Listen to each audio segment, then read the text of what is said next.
reaction pouring in from across the state tonight on comedian Jimmy Kimmel being pulled off the air. And there are serious concerns about government pressuring media companies and, of course, freedom of speech. And as our reporter Dylan Fearon tells us, Kimmel's late night show was taken off the air by ABC after remarks he made linking the alleged Charlie Kirk killer to the Make America Great Again movement.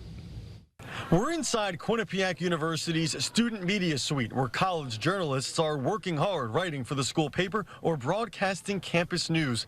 In class, they're studying the importance of freedom of speech and freedom of the press. But we also need freedom of speech to operate as journalists. It's our #1 principles. Which is why today's class discussion centered around Jimmy Kimmel, the First Amendment, and government pressure.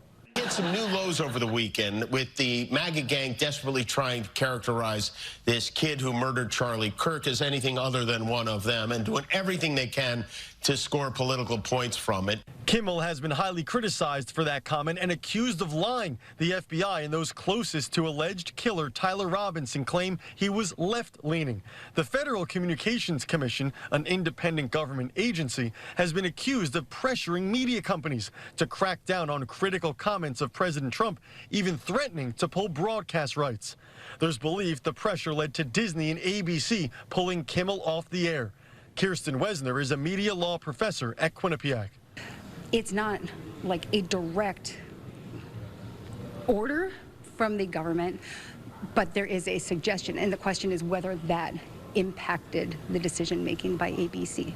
If it did, then it would at least involve a First Amendment discussion.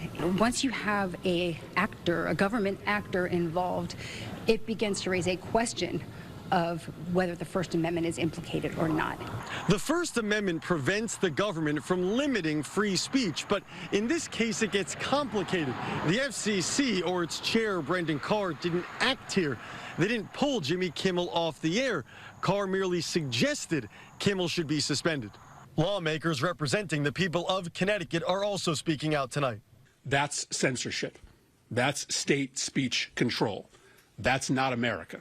Disney chose to eliminate that program because he stated falsehoods during his comedy show and refused to retract those falsehoods. It kind of encapsulates where we are as a country right now regarding free speech, you know, the government influencing what these media companies do, and it kind of calls into question like how free our press really is, like on a deeper level.